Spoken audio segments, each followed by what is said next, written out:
The Great Eve War Part 2. Generally, the EVE Online community refers to the greater Band of Brothers community as simply Band of Brothers, but it's worth taking a moment to point out just how many alliances, which were themselves composed of several corporations, made up the behemoth organization of Band of Brothers.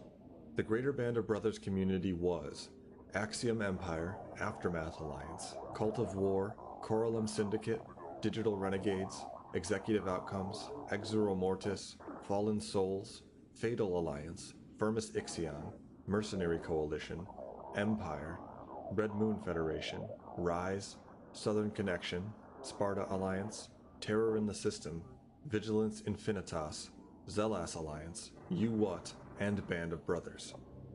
It's likely that at its height the greater Band of Brothers community consisted of well over 100 constituent corporations and over 10,000 players, out of about 225,000 total EVE Online players at the time.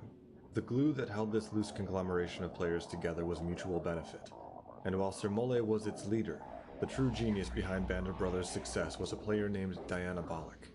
Sir Mole was the public face, the stone-chinned leader who projected confidence, strength, and just enough insanity to be feared. Dianabolic, on the other hand, was the engineer who justified all of Sir Mole's bluster. If Sir Mole was the war marshal, Dianabolic was the prime minister. Dianabolic made the Empire tick. He kept the factories running, the miners mining, the shipyards churning, and the Alliance profitable. Most of the alliances that pledged their allegiance to Band of Brothers were under a rental agreement masterminded by Dianabolic. They agreed to pay Band of Brothers a steady rate for the territory they used, while Band of Brothers agreed to protect them from external threats. Most players, remember, didn't care much for the grand political dealings of the larger alliances. They joined with Band of Brothers because it was the smart, business-minded thing to do. If you wanted to make ISK in safety, then paying to do so within Band of Brothers' borders was a good investment. Red Swarm Federation was exactly the opposite. It was an alliance held together by culture and ideology. The allies of the Red Swarm Federation all seem to have identified as pariahs.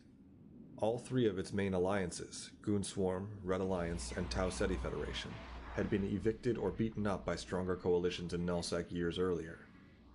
Tau Ceti Federation tried to negotiate to hold its territory in the north, but was evicted by the Northern Coalition. Red Alliance was famously pushed out of the south a year earlier by Locke Volterra and the Coalition of the South, and Goon Swarm was attacked by Band of Brothers in the west.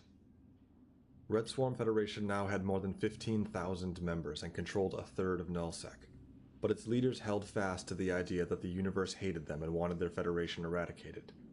They believed that if Red Swarm didn't destroy Band of Brothers, then Band of Brothers would destroy Red Swarm.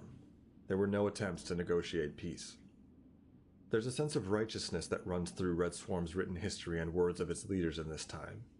In its own private records, Goon Swarm refers to this as the, quote, war on omnipotence, unquote. In March 2007, Mercenary Coalition invaded the north, while the war on the southern front raged on. In the south, Red Swarm Federation and its allies at last faced off against the greater Band of Brothers community. Still at the peak of their confidence following the destruction of Locke Volterra, Red Swarm forces continued their push into the southern territories. They aimed to bring the entirety of the south under their command. Band of Brothers and its allies, however, would not be pushed aside as easily as Locke Volterra. They now had access to 3 Titans, one each from Locke Volterra, Band of Brothers, and Mercenary Coalition, which meant that Red Swarm could face 3 Doomsday weapons in every fleet engagement. Red Swarm and its allies had access to just 1 Titan. With this enormous advantage, Band of Brothers knew it could dictate when fights would happen. If it didn't have its Titans in position, it would simply back out and wait. Contending with so many Doomsday weapons was essentially impossible for Red Swarm.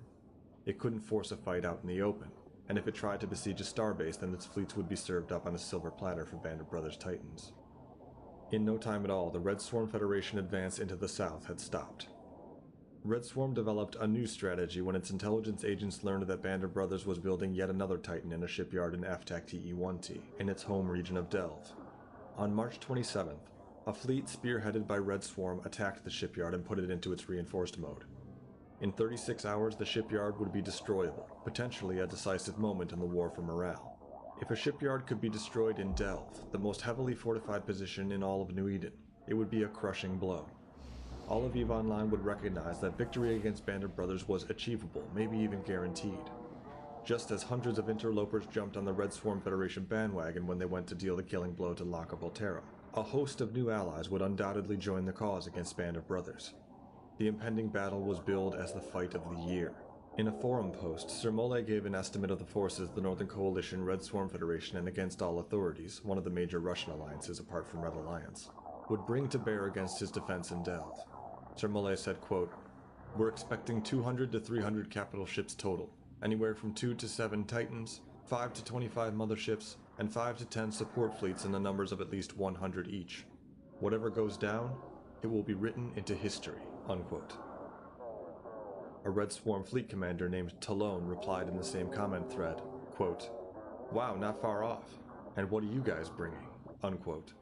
Sir Mole's only reply, quote, "Our balls," unquote. The battle was fought on March 29, 2007, deep in the heart of Bandit Brothers territory. Rather than committing to a slow march through Bandit Brothers regions, the invading Red Swarm forces set out to cut the head off the snake. They wanted to break Bandit Brothers in a single glorious victory. Red Swarm showed up with an enormous fleet of 190 dreadnoughts, 250 carriers, 1 Titan, and hundreds of battleships and support ships equipped for everything from electronic warfare to ship replacement and repairs.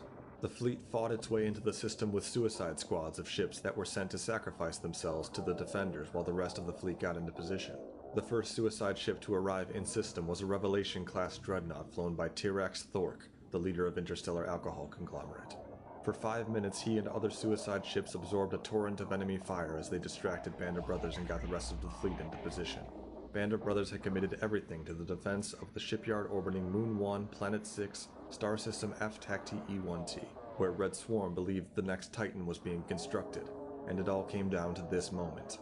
The Red Swarm and allied fleets were in position and began their siege on the shipyard. Red Swarm's dreadnought pilots got into position and put their ships into the immobilized siege mode state. Huge laser cannons larger than some entire ships slowly slid out from the hull of the Red Swarm siege engines, and in the silence of space let loose enormous rippling laser charges onto the shields of the shipyard. Dreadnoughts of all makes and models were now pounding the facility. Volleys of missiles battered the shield and before long had penetrated the shields and began ripping into its hull. No one had ever seen what nearly 200 dreadnoughts could do to a single structure before. Despite Bandit Brothers committing a large portion of its fleet just to repairing the shipyard's shields and armor, it became obvious that there was no hope of keeping up with such a vicious assault.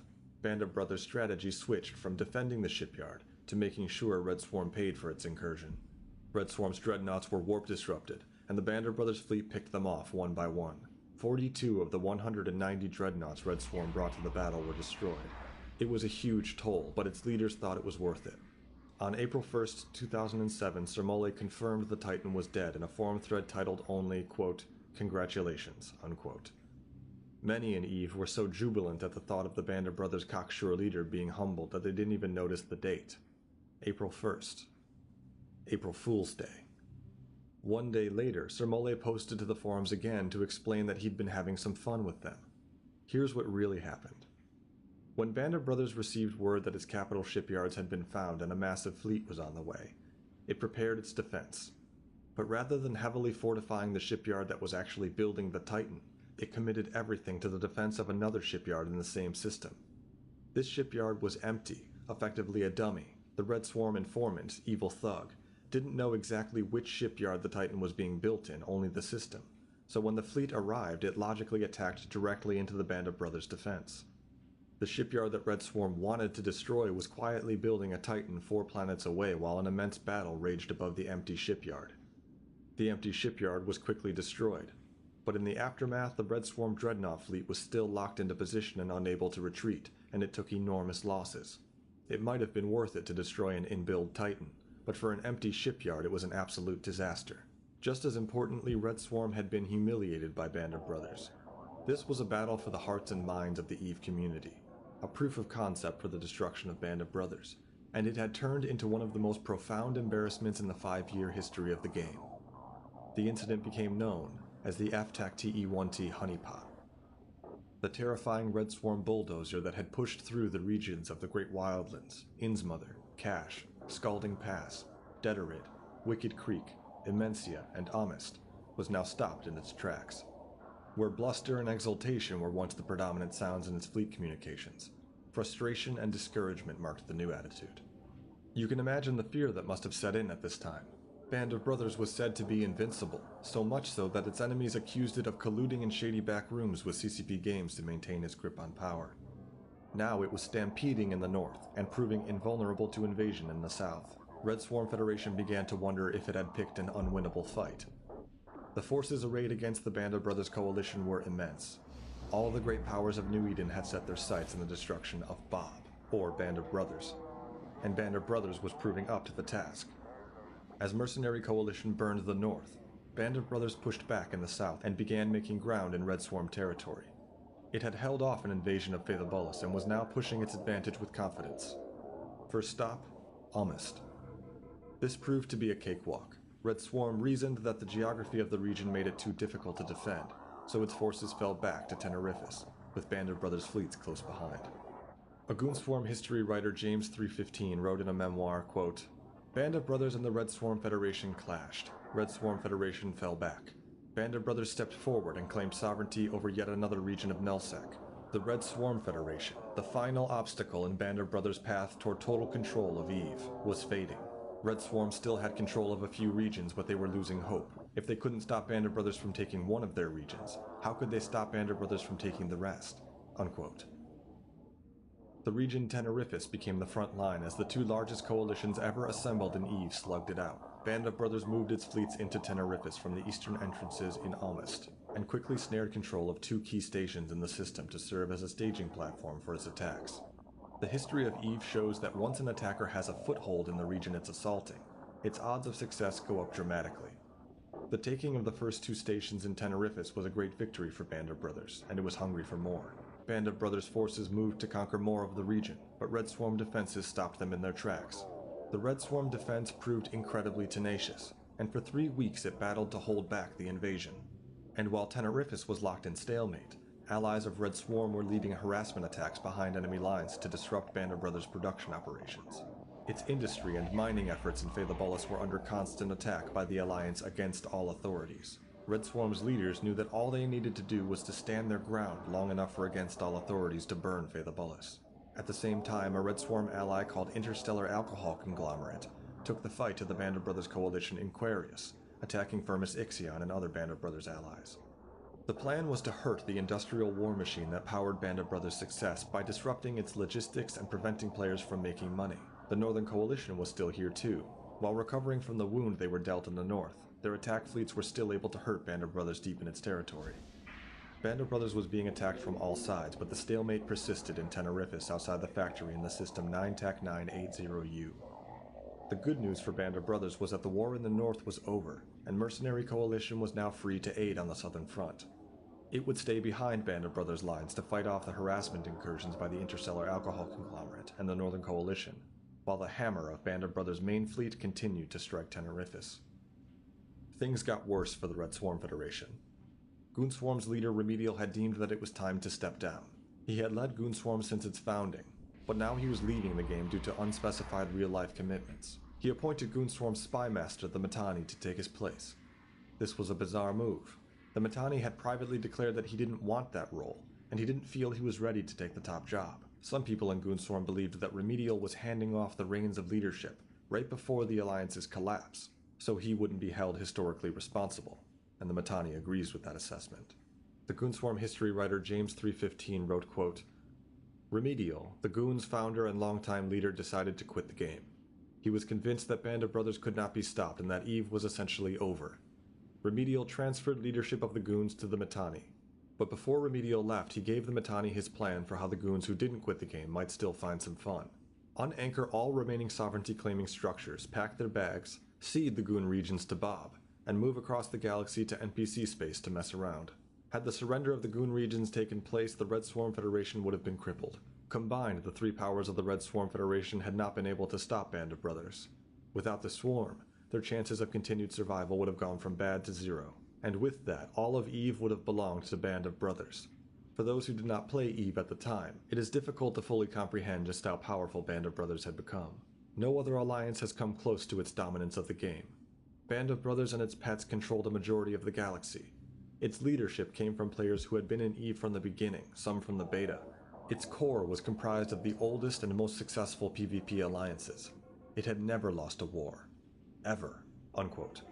As the Mittani took office, he recited his first State of the Gunion address. No transcript of the speech survives. There's only one audio log and it's heavily edited. The first sentence of the speech is clear though. The Mittani said, quote, "My fellow goons, Goon Swarm is in a crisis." Unquote. Shortly after the Mittani began his reign, things went sour. Another scandal struck EVE Online, alleging that developers within CCP Games were again aiding Band of Brothers. People alleged that CCP developers within Band of Brothers were abusing their developer abilities to see what other alliances were building inside their private shipyards. These accusations proved to be hyperbolic. The worst that was ever proven was that Band of Brothers members may have been able to get glitches and bugs fixed faster than other alliances, because of their connections at CCP. Not everyone believed the worst allegations were false, though. The Mittani spread word about the alleged impropriety all over the internet on early social networking sites like Dig and Slashdot. The result was havoc, as the CCP forums were flooded with outsiders and angry rioters, ultimately crashing the EVE Online forums for a brief time. A reporter from the video game website 10 Ton Hammer asked CCP's chief marketing officer Magnus Bjergsen why Goonswarm members would attack the developers of their favorite game. He wrote, quote, "They refuse to admit that they're losing to another alliance. And the only explanation that they can figure out is that those guys are cheating. And not just that they're cheating, but that they're cheating in cooperation with employees at CCP. That seems to be the only logical explanation they're coming up with." Unquote. When CCP posted its official reply to the madness, it hinted that the massive unrest caused by Goonswarm could be defined as an attack on CCP Games, which could potentially carry legal consequences for the organizers of the posting campaign. CCP's official reply read, quote, "Since last Friday, an unnamed corporation posted over 4,000 times on EVE's message boards concerning these allegations. In addition, 1,046 posts were made on dig.com, 235 comments were added on Slashdot, and multiple edits were made to the EVE Wikipedia. Each of these sites was hit within a few hours of each other, at the start of the 3-day Memorial Weekend in the US and a 3-day weekend in Iceland, all referencing unfounded allegations now proven to be false, that occurred 3 weeks ago or longer. The volume and timing of these near-simultaneous references is no coincidence. We were the target of a carefully constructed and well-timed social engineering effort by one of the largest player groups in our community. The intention? To undermine EVE Online and the credibility of CCP Games. More specifically, the objective of this scheme was to permanently paint CCP as a biased and corrupt company that favors a select group of players over the rest of our community. In this particular case, instead of receiving notification of a possible problem and sufficient time to examine and address it, we faced a coordinated and hostile attack executed on our forums, Dig, Wikipedia, Slashdot, and other outlets at the beginning of a 3-day weekend. We believe this speaks volumes of the intention of the persons responsible for orchestrating this scheme. Verification of this can readily be found on the forums of the people responsible, or at least it could the last time we looked. Claims that the goal of this effort was to expose corruption within the company cannot be taken seriously. They are simply a smokescreen intended to mobilize and use the EVE community against CCP. There is no evidence to support the claim of information sent to CCP Games concerning internal corruption and wrongdoings on the part of our employees being systematically suppressed. The fact that this attack took place over a holiday weekend was especially revealing of motive, which we believe was specifically by design to ensure that CCP would not be able to react as fast and efficiently as we would under normal circumstances. The allegations investigated above by this Internal Affairs Department will also be examined by our legal resources, as we do not intend to sit idly by while our servers, community, and reputation are under attack." Unquote. This reportedly spooked the Mittani. Some say he feared for his career as a Washington, D.C. lawyer, but he says he simply lost the will to fight this battle just to hold on to a leadership position he never asked for. He stepped down as CEO of Goonswarm and went back to leading its spy network. An ordinary alliance would have collapsed under the stress of this unbroken string of bad news. It's interesting to consider why Red Swarm Federation was able to survive the embarrassment of the FTAC TE1T honeypot, as well as a massive invasion into their territory followed immediately by the resignation of 2 leaders. Ordinarily, the morale effects of these events occurring so close together would be enough to cause an alliance to collapse from within. Certainly that was the case with Ascendant Frontier in the year prior. However, Red Swarm Federation was no ordinary alliance. It had already proven that the Russian alliances refused to quit or bow to an adversary, and the Goons brought another layer of resilience to the coalition. To become a member of Goonswarm in these days, you had to be a known member of the SomethingAwful.com community. The players of Goonswarm had a social tie that predated their alliance in EVE. To them, they were Goons first and EVE players second. Whatever happened to the Goonswarm alliance was a secondary concern to simply being Goons and playing together. It's a social bond that is unique in EVE's history, and it is undoubtedly responsible for keeping the membership focused during a very difficult time. Power vacuums like the one in Red Swarm Federation had destroyed alliances in the past, and it was very bad news that this was happening just as Band of Brothers started pounding on Tenerifis, Red Swarm's front door. Leadership passed to a player named Sesfan Kala, a widely respected fleet commander. Kala's appointment to the position of CEO had a calming effect.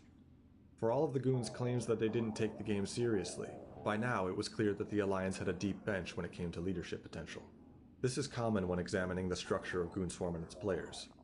One of the most common traits in the Goons I spoke to for this book was that they almost seemed to hide their intelligence. When speaking of their time in EVE, they'll spend more time talking about their best pranks and jokes than talking about their brilliant tactical maneuvers or social engineering prowess. Though they often publicly play the part of the fool, it has historically been fatal for any enemy to consider them foolish. Certainly, their conquering of the Southeast up to this point was evidence that they were doing something right. According to Goonswarm's history of events, Sesfan Kala was a work-in-the-trenches, no-nonsense fleet commander. He was seen as a sensible wartime leader to put Red Swarm back on track. I tried to contact the player behind Kala for an interview for this book, but he wasn't able to be contacted. Stability and leadership aside, many doubted that Red Swarm had the funding to continue a war on this scale. Unlike Band of Brothers, Red Swarm didn't have a massive military-industrial complex propping up its war efforts. Many Goon members began to sense that the Alliance would soon crumble under the weight of internal drama and external invasion. Constant fighting plagued the region of Tenerifis, and it became one of the bloodiest territories in the game's history, until one day in early June when everything changed. CCP Games introduced a new feature designed to reduce the indomitable power of Titan ships by making them susceptible to warp scramblers and electronic jamming. Ships that were specifically outfitted to disrupt adversaries would now be able to lock down and disable Titans. On June 22, 2007, 36 hours after this change was introduced, a battle was taking place in the nearby system 46DP Tech-O, when Sermole, flying as his alternate character named Shrike, appeared and dropped a doomsday blast on a Red Swarm support fleet. The blast was modestly effective, but costly. Sermole hadn't taken into account the new rules for Titans, and a Red Swarm Interdictor-class ship, designed for electronic warfare and warp scrambling, was able to quickly warp scramble the Titan and call in reinforcements. Within moments, Red Swarm was on top of the Titan, with Band of Brothers reinforcements close behind.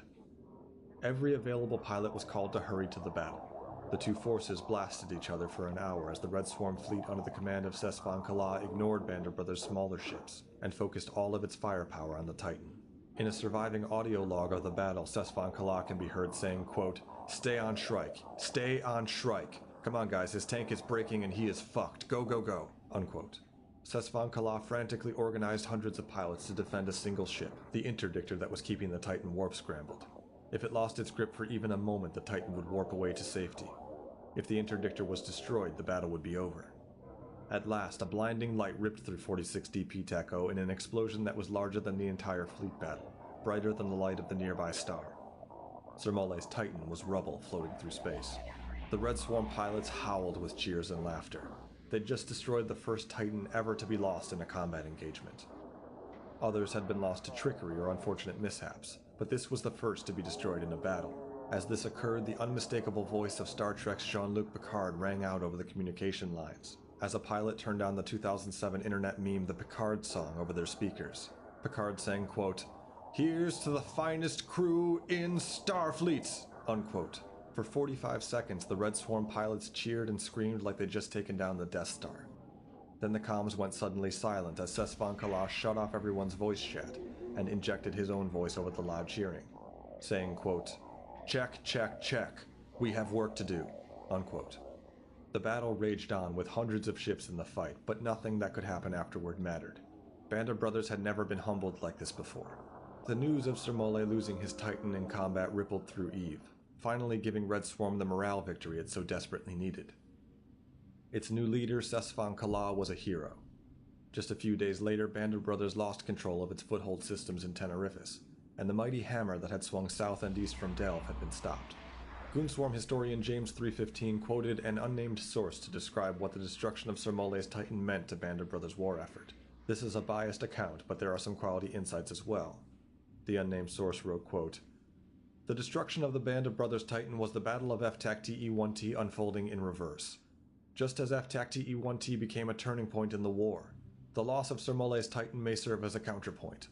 It is notable that the destruction did not require engaging Band of Brothers in a full-scale fleet battle, and it is also notable that the Goons contributed the majority of the fleet operations, including half of the capital firepower.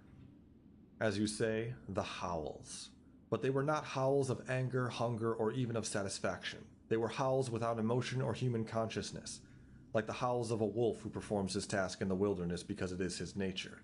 The Goon, Romulus and Remus ad infinitum, suckled on the teat of the she-wolf Remedial.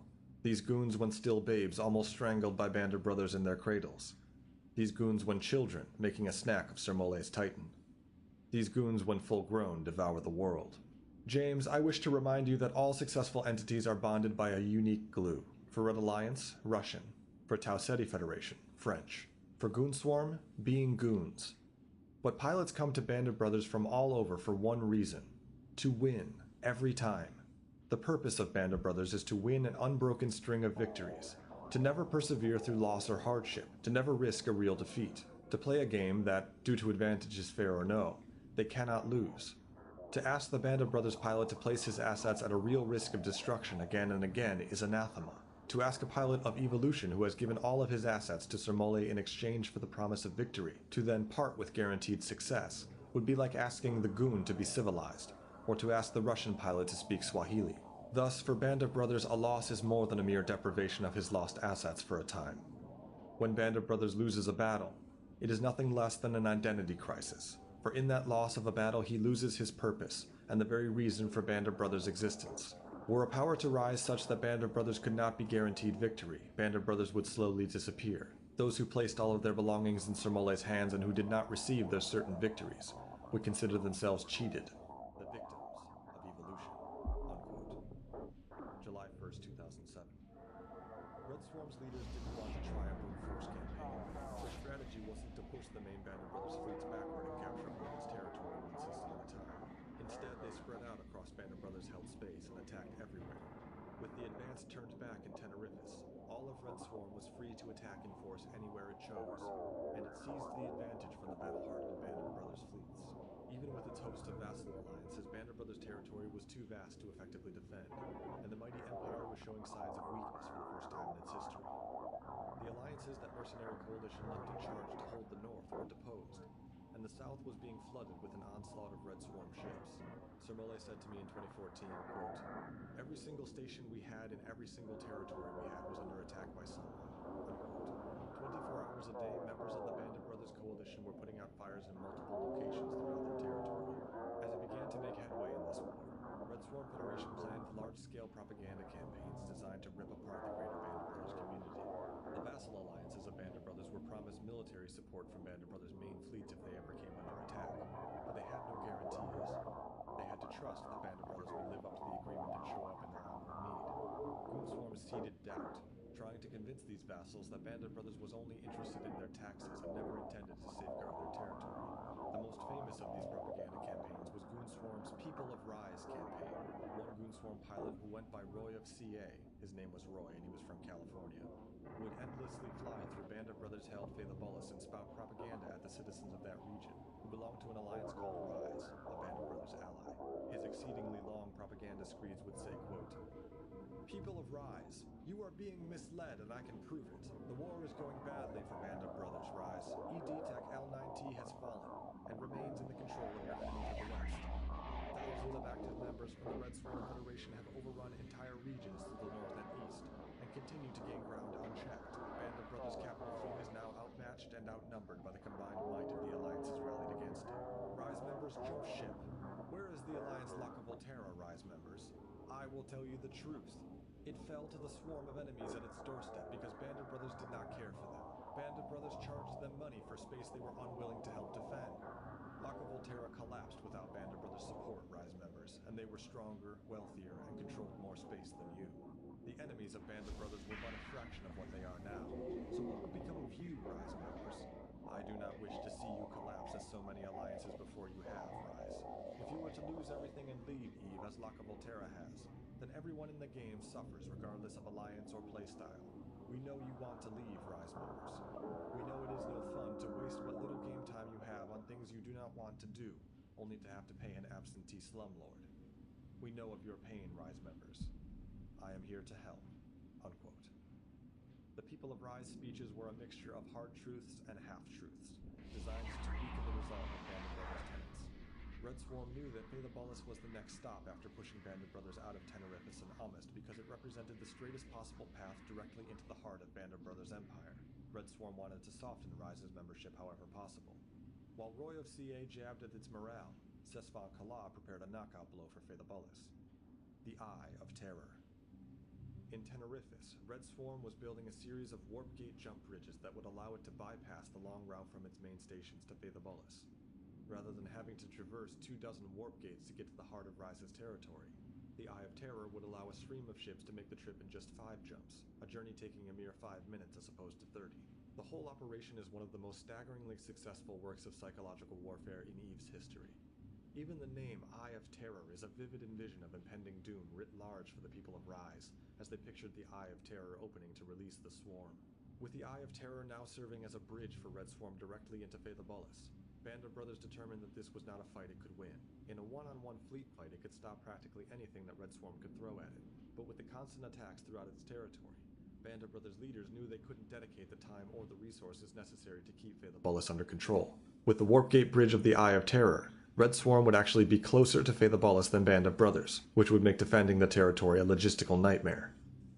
With fires popping up in every region of its territory, Band of Brothers couldn't use the bulk of its fleet to put them all out. The immense girth of the Band of Brothers empire was becoming an enormous liability. For Band of Brothers, the fight had been lost in Tenerifis and in Amist, and now serious attacks were threatening the deep southern territories of Esoteria and Paragon Sol. Meanwhile, the full brunt of the Red Swarm war machine was about to strike Phaedobolus. The Eye of Terror was finally complete on October 10th, 2007. But when Red Swarm arrived in Phaedobolus, it found Rise to be a functionally beaten alliance. Its pilots could not tend with the might of the Red Swarm Federation, and no reinforcements were coming to help. The prophecy of Roy of CA had come true. Red Swarm had arrived, and Band of Brothers' defense fleets were nowhere to be found. Sir Mole and Dianabolic had made the call. All Band of Brothers allies still loyal to the Empire should abandon their space and consolidate their forces in what Sir Mole had been calling Fortress Delve. Delve being Band of Brothers' home region. The myriad allies of Band of Brothers began packing up their ship caches, breaking down their star bases, and loading up haulers for the expedition to Delve and Aquarius, where they had a chance at a real defense. The Goonswarm Intelligence Agency had gotten wind of the retreat, however, and used this as a chance to take advantage of the disarrayed Band of Brothers. Its spies relayed information about the flight plans of the massive freighters which would be carrying billions of ISK in supplies, starbases, and ships. Several of these freighters were picked off by Red Swarm Black Ops teams operating behind enemy lines. The very next day, Red Swarm released a propaganda video and tried to control the way the EVE universe saw the Band of Brothers retreat. They wanted people to see this as a popular uprising. The video says, quote, "From the moment we entered existence and set our controls for a greater future, our very presence has been villainized. We have been called a virus and a disease, a cancer on the EVE universe. We began as no such thing, but after a legacy of harassment from those calling themselves the Alliance, that is what we have become. We now exist to spread the infection. Those who surrender and run will be forgotten. Those who take to our side will be rewarded. Those who stand and fight will be invaded. Know that as your empire burns to the ground. We are the fire that you sparked. We are the plague that you engineered. We are the monster that you created." Unquote. October 25th, 2007. Band of Brothers wasn't down and out yet, though. Its leaders had decided to consolidate in Delve because there were new gameplay mechanics governing sovereignty that would give them a big advantage if they were to take up a strong defensive posture. In summer 2007, CCP Games had introduced a system that gave defenders advantages to alliances that held their territory for long periods of time. 7 days after an alliance was awarded sovereignty by anchoring more starbases than any other alliance in that system, the system gained Sovereignty 1, which gave basic capabilities like allowing that alliance to deploy its capital shipyards and outposts. After 14 days of uninterrupted sovereignty, a system would reach Sovereignty 2, and after another 14 days it reached Sovereignty 3, which gave the Sovereign Alliance a much stronger defensive position. Sovereignty 3 gave the defenders a system-wide Sino-jammer, which prevented any adversaries from using jump bridges to bring in their biggest ships. Dreadnoughts, carriers, and titans are too big to use traditional stargates, and have to jump themselves into a system using a cynosural field. Without capital ships, an attacking alliance would be forced to use only smaller battleship fleets, which can use traditional stargates, to destroy the Sino-jammer so they could bridge in their heavy artillery. This meant that any attacker would be significantly outgunned and would need superior numbers and tactics to break a defender's hold. Sovereignty 3 was critical, but Sovereignty 4 was nearly unbreakable. At this level, an alliance would have certain systems, its capital systems, in which all of the structures would be rendered completely invulnerable. Logically, Band of Brothers began anchoring as many capital ship assembly arrays as it could within these invulnerable systems, because it was nearly impossible to destroy them. This meant that even if Red Swarm arrived with a fleet of thousands, it still wouldn't be able to destroy Band of Brothers' in-build ships. Red Swarm would need to slowly chip away at Band of Brothers' territory one system at a time, without the benefit of capital ships. This concentrated, extremely strong defensive position gave Band of Brothers a much better shot at survival than the unwieldy stretch of space it once controlled. The indefensible expanse of Band of Brothers' territory wasn't the only problem with its colossal empire. In the north, some of its vassal alliances, which had been placed in the territory taken from the Northern Coalition, found themselves at war with one another. In the south, Band of Brothers' empire was crumbling from invasion, and in the north its allies were crumbling from internal strife. For the grizzled war veterans and mercenary coalition, the writing was on the wall. 8 months earlier, the mercenaries had forged an alliance with Band of Brothers for the chance to get revenge on the Northern Coalition. Now the northern front of the war was closed, and their alliance with Band of Brothers had compelled them to fight on the southern front, which they had no interest in. They returned to their business-minded origins, and looked at the situation like business people. There was no profit to be had in going down with the ship alongside Band of Brothers.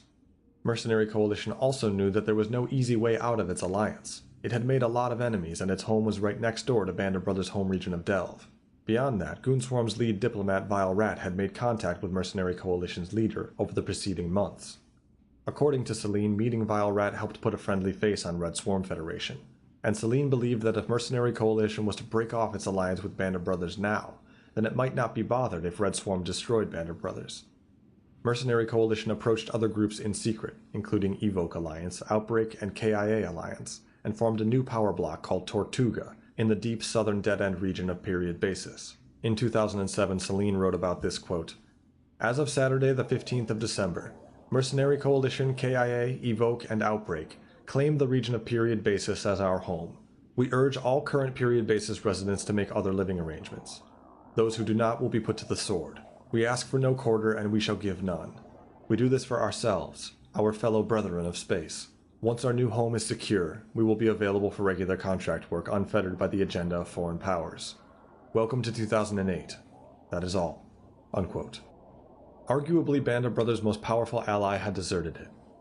Whether this was a conniving backstab or a logical move by a business-focused mercenary company depended a lot on whose side you were on. Band of Brothers saw it as betrayal. Celine, the director of Mercenary Coalition, recalled that years after this event he spoke to Sir Mole to offer his condolences for how their working relationship ended. He told me that Sir Mole was still angry about the betrayal even years later. Celine remembered only one phrase from that conversation, quote, "You're the one who has to live with what you did." Unquote. The Mercenary Coalition-led power block Tortuga may have betrayed Band of Brothers, but it claimed it wasn't taking sides. As the name Tortuga suggests, it put up a defensive wall to safeguard its new home and turtle in the bottom of the map. Regardless of whether it viewed itself as a neutral, Sir Mole now saw the group as an enemy. Ramming the point home, Red Swarm's famous propaganda artist put out another video mocking Sir Mole's penchant for using the metaphor of a pendulum to describe the way he wanted Band of Brothers to crush Nullsec. On more than one occasion, Red Swarm leadership invoked the myth of the Sword of Damocles, the ancient Greek parable about the ever-present danger of being in a position of power, to describe what it saw as the imminent collapse of Band of Brothers. The video says, quote, "It is true. There is a pendulum. It is the Sword of Damocles. And every day, hour, and minute it comes closer to impaling you on your self-appointed throne. Remember those who called upon you for help. You had allies. You could have stopped us. You could have saved them. You failed. Your pilots grow weary. They feel as though they are against unthinkable odds, that there can be no victory, that they are the only target for the growing tide of locusts. Band of Brothers, you are not the only target.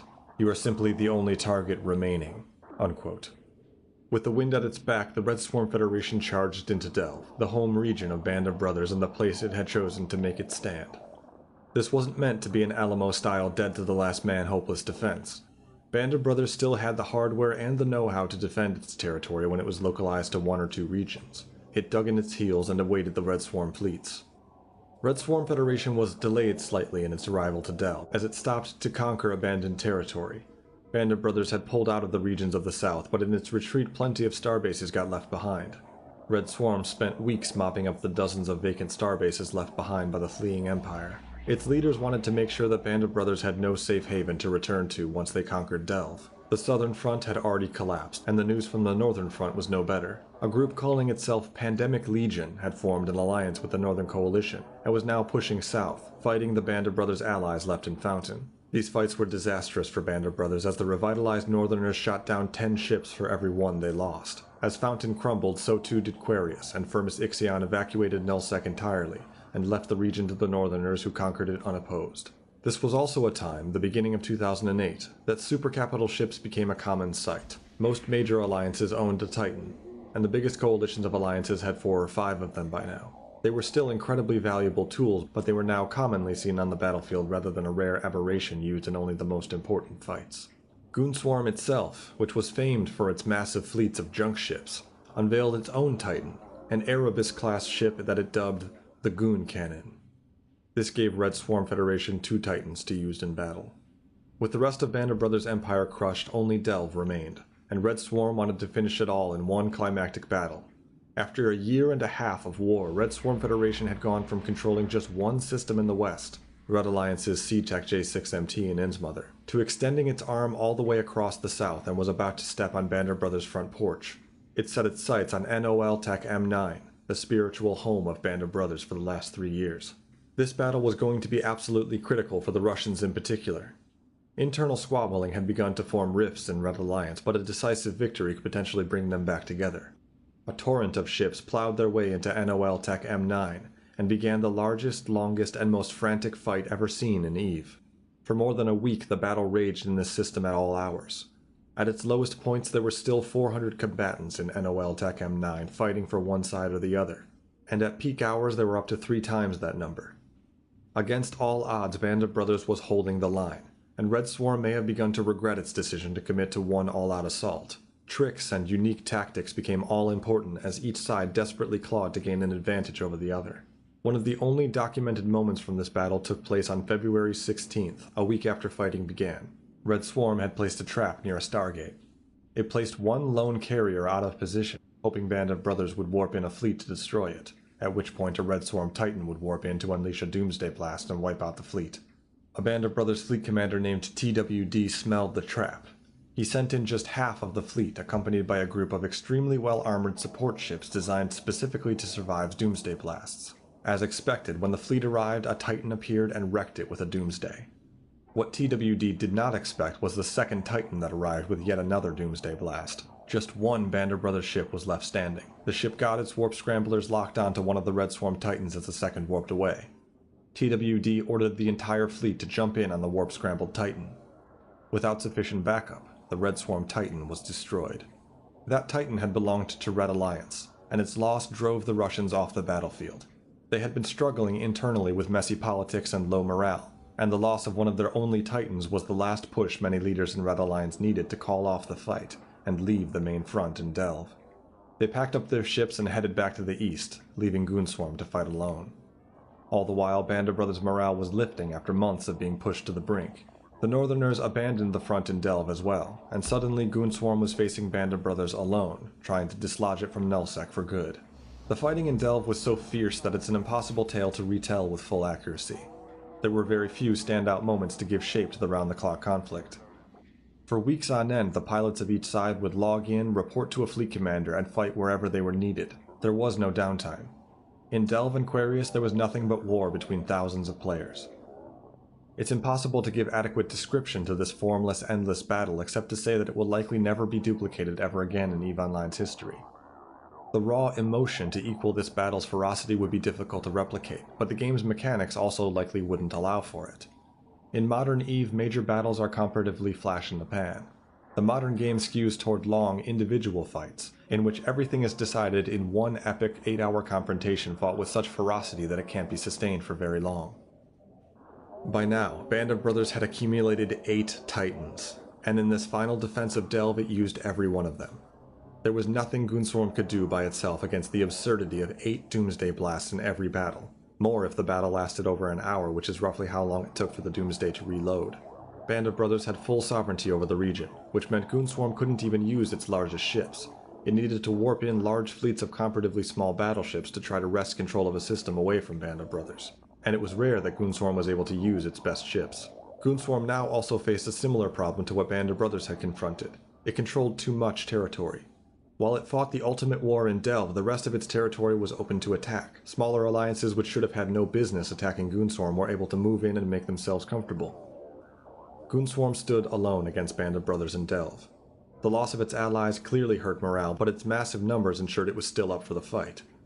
On April 15th, the two sides clashed once again with heavy hardware at stake in the System 319 TAC-3D. Band of Brothers didn't put its Titans into the fight, but it still outnumbered the Goonswarm capital fleet 2-1 with triple the number of dreadnoughts on the field. The Goons decided to engage the fight anyway, and were cut to ribbons, losing 18 capital ships in the fray. The Battle of 319 TAC-3D in Delve on April 15, 2008 turned out to be the finale. Sesvan Kala stepped down from his position as CEO of Goonswarm and appointed his successor, a well-known Goon who went by the name Darius Johnson. In his very first decree as the leader of Goonswarm, Darius Johnson announced the end of hostilities in Delve, and Goonswarm returned to its massive new empire in the south and east. The guns were silenced in the Delve, Quarius, and Period Basis Peninsula for the first time in more than a year, and Band of Brothers had a moment to breathe. It was ready for some peace, but there was one more matter that needed to be attended to: Mercenary Coalition. Sir Mole and Band of Brothers still held a grudge against Selene and a mercenary coalition for defecting in the middle of the largest war Eve had ever known, and now that they had successfully defended Delve, they were free to let loose their anger. The full force of Band of Brothers came down upon the mercenary coalition-led Tortuga power block, sweeping it aside with a fury. Band of Brothers crushed the much smaller alliance, evicting it from Period Basis and reclaiming the region. All of New Eden was a different place after the conclusion of the Delve invasion. The Northern Coalition had been battered throughout the war, but the core of the coalition survived to continue their rule of the Northern Territories. The enormous Band of Brothers empire had been reduced to just 3 regions, down from 14 at its peak. Red Swarm Federation was now the dominant new power in EVE Online, with control of 16 of its own regions and counting. With the war against Band of Brothers behind it, Goonswarm turned its eye east toward aiding Red Alliance in its march into the drone regions of Peregrine Falls, Outer Passage, and Oasa. The Red Swarm Empire was large, and its growth could not be stopped by any power left standing after the Great Eve War. While the war had been raging in Delve, the world evolved. But the Great War wasn't over yet. Band of Brothers was still standing, and Sir Mole wanted revenge. Chapter 14. Maximum Damage. The attempted invasion of Delve was over. Band of Brothers had held the line, survived the tide of goons, and exacted revenge on Mercenary Coalition. Its pilots could have enjoyed a peaceful time to rebuild or take vacations from playing Eve, but they were not the sort to sit quietly and humbly in Delve. At the same time, the Alliance had learned from its mistakes and would no longer aspire to conquer sovereign territory. Sir Mole and Anabolic had boasted in the past that Band of Brothers would conquer every region of Nullsec territory, but having been thwarted in that pursuit, Sir Mole announced a new campaign: Maximum Damage. The Maximum Damage campaign wasn't about conquering territory and installing vassals. It was about ravaging the Northern Alliances. The goal was to ensure that they would never again have the capability to wage war on Band of Brothers. If the Northern Coalition's shipyards were destroyed, it could take months to get back on track with the production of the massive ships necessary for large-scale warfare, and the strategic ripple effects could weaken the Northern Coalition for years.